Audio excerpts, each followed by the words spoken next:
Ulos adalah kain tenun khas suku Batak. Di era sekarang ini, berbagai inovasi ulos terus dikembangkan, mulai dari jas, kemeja, tas, topi, masker, dan dasi yang berbahan kain ulos. Hal ini dilakukan untuk menarik minat pembeli, sehingga eksistensi ulos tidak lagi sekadar untuk acara adat.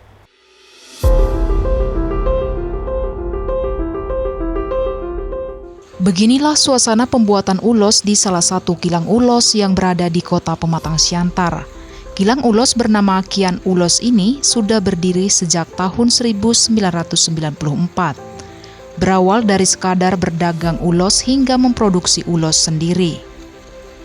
Pembuatan ulos bisa dikerjakan dengan 3 cara, mulai dari tenun tangan, tenun manual, hingga tenun mesin. Pada prinsipnya pembuatan kain tenun ulos baik secara manual dan mesin sama saja, tetapi proses pembuatan ulos dengan tenun tangan jauh lebih lama dari ulos yang diproduksi massal menggunakan mesin. Karena itulah harga ulos yang diproduksi manual biasanya lebih mahal. Proses pembuatan ulos dengan tenun tangan merupakan pembuatan ulos yang tersulit, karena motif dan tata cara pembuatannya yang cukup rumit, memerlukan ketelitian dan bakat dan waktu yang cukup lama.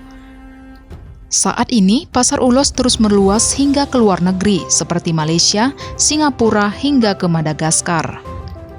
Sebelum masa pandemi COVID-19, Kilang Kian Ulos memperkerjakan 30 orang penenun, namun kini hanya menyisakan 15 penenun karena omset penjualan menurun drastis. Kilang kita ini berdiri sejak tahun 1994. Jadi awalnya itu ibu saya itu sebenarnya hanya berjualan di pajak oras kecil-kecilan, tapi muncul niat untuk memproduksi ulos sendiri, hingga pelan-pelan kita mulai membangun kilang itu sejak tahun 1994. Kita ini kan di sini produksinya tuh bahan ulos. Jadi ketika dibawa ke pasar oras itu, di sana kita bisa menentukan apa-apa aja yang menjadi kebutuhan yang bisa diteruskan dari bahan tenun ini sendiri. Ada jas, ada kemeja, ada topi, ada dasi, tas, dan ada sampai 15 turunan lah dari bahan tenun ulos ini sendiri. Jadi kita mau tidak mau harus mengurangi produksi untuk menghabiskan stok yang ada. Jadi alat tenun mesin kita itu kita berhentikan. Jadi yang beroperasi itu hanya alat tenun bukan mesin, ATBM. Untuk pembuatan bahan-bahan tenun itu yang untuk jas, kemeja, seperti itu. Jadi yang sekarang itu pekerja kita ada sekitar 15 orang. Untuk mempertahankan eksistensinya, motif ulos telah dikombinasikan pada busana dan model lainnya, seperti jas, kemeja, tas, topi, masker, hingga dasi yang dibuat memakai bahan kain ulos.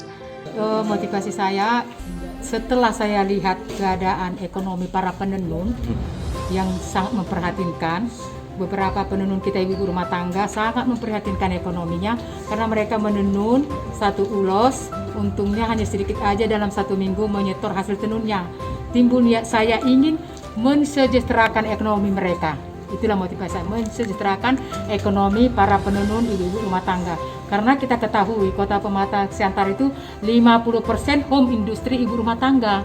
Jadi timbul niat saya gimana mengangkat ekonomi mereka. Jadi saya berusaha bekerja sama dengan mengubah mutu dari benang dan memperbaiki dari motif-motifnya dengan tidak menghilangkan budayanya. Kita angkat, kita kembangkan menjadi keseharian dari motif ulos tadi. Jadi setelah keseharian kita dari hasil produk tadi yang dari ulos menjadi bahan keseharian, nilai tambahnya jauh lebih meningkat. Yang dulunya 385.000 per minggu hasil tenunnya, sekarang 1 juta bahkan 1.200.000 per minggu. Setelah kita inovasi bahan dasar.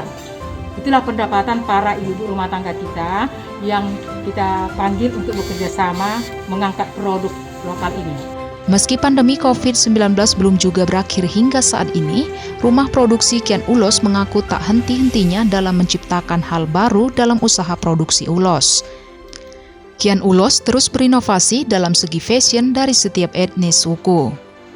Dari Pematang Siantar, Hardinal Simaremare melaporkan.